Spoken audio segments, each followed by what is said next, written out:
Hello friends and welcome to the Prank Call Lounge. I'm your host, Jeremiah. Today we're going to listen to several prank phone calls. I know what you're thinking.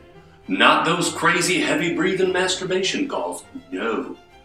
What we're listening to is pure quality. A higher standard is what we hold here at the Prank Call Lounge. Now, one of my favorite types of prank phone calls is the type of prank phone call where you call a classified ad. Don't call just any classified ad.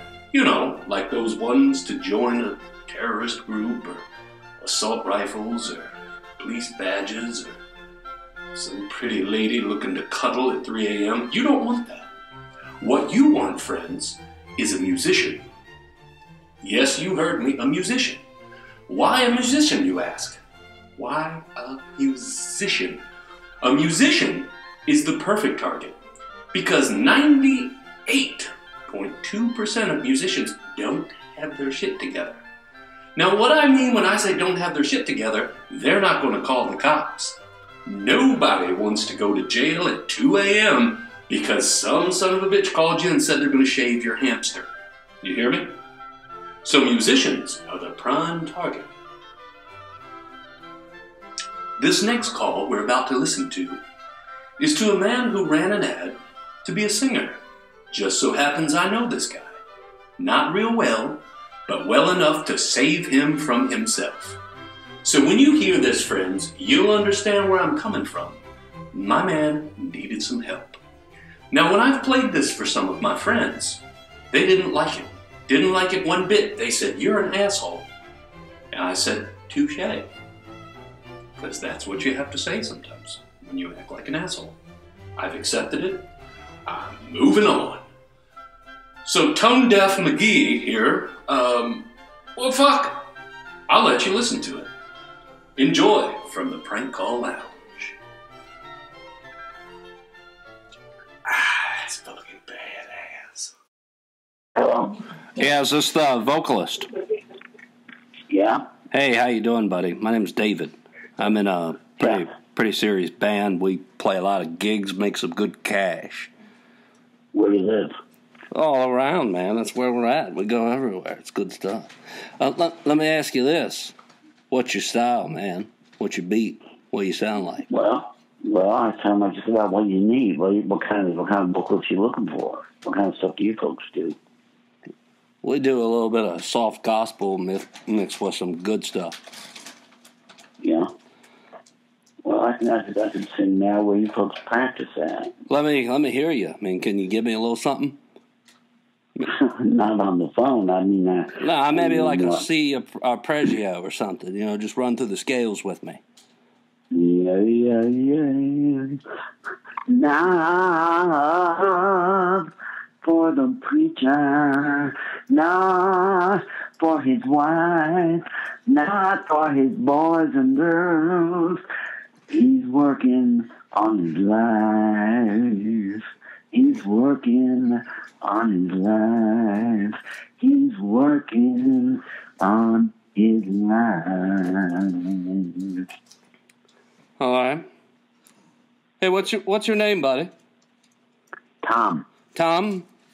Let me tell you this, Yeah. Tom. When I first called you, you were in the band. And then when I heard you, you were out. So No, I'm not. I just kicked you out of the band. I'm not playing with any folks now. I just kicked you out of the band. You were in, now you're out, Tom. All right.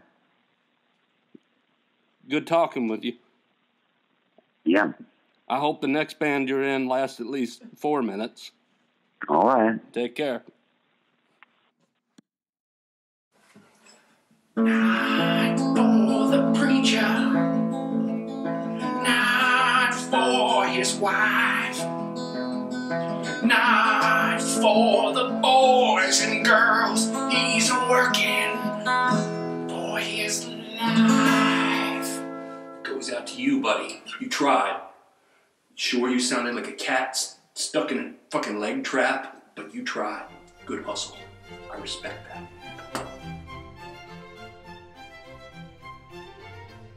And you're watching the Prank Call Lounge.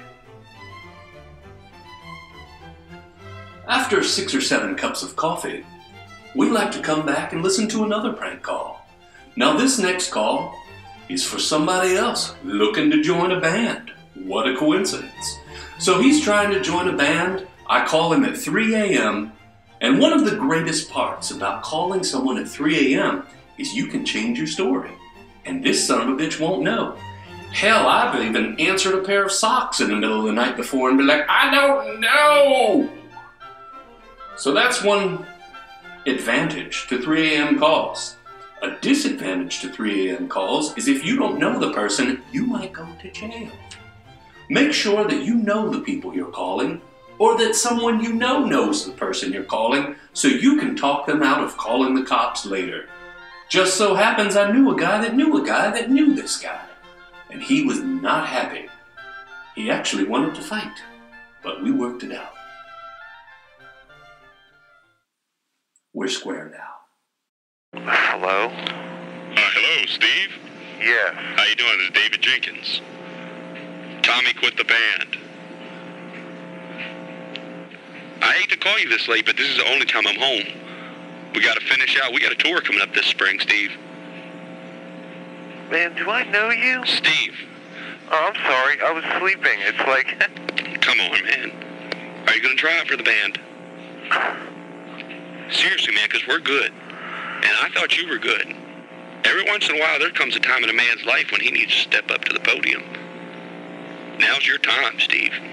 I don't have a problem with that. That's cool, but... Steve, man, get with it. I'm trying to place you guys where how I know you. What, did I audition for you? I tell you what, Steve. What? If somebody was going to give you a $5 bill, would you ask where it came from? And I mean, if you're the man, do tell me now. Steve. Yes. Get up. You getting quiet on me, man. I hope you don't sing like that. If you sing like that, man, you're going to stand up there and look pretty sketchy up in front of that mic. Steve. Good God, Steve, what's the score here? I'm sorry I've been asleep for 5 or 6 hours. Clock out, man. Thanks for playing. I've lost my patience, man. You missed your chance. What? The door just hit you in the ass, Steve. Did it hurt? Hey, Steve. Why don't we talk tomorrow, man? Well, if we talk tomorrow, then that means I'm going to give you a second chance. I wasted my time thinking that I had the right man. Steve. What? Steve. You come to the show this Friday at the Metro. You get up there and you show what you got. Bring your pink glove. I think you're going to need it. And now, friends, we come to the very special point of each and every Prank Call Lounge episode, and that's the tips and tricks section. You know, if you right-click your mouse, there's some shit that shows up. It's the same here, baby. I'm right-clicking all day. So, when you make your prank phone calls, you want to have a strategy, a plan, if you will. The psychology of a prank phone call can be broken down into 3 easy steps. Step 1, make the story seem realistic to confuse your victim. Very realistic. Step 2, once you've gained their trust, throw in a little crazy. And I don't mean crazy like call the cops, I mean just throw in something weird like a truckload of hamsters flipped over and they're biting people. And the state police have advised everybody to hide in the basement with a corn dog in their butt. Might work, I don't know. Never been in the basement with a corn dog in my butt. So, and step 3 is go off the deep end. Just see where it goes. Let your heart follow you. Until next time, friends, thanks for joining me at the Prank Call Lounge.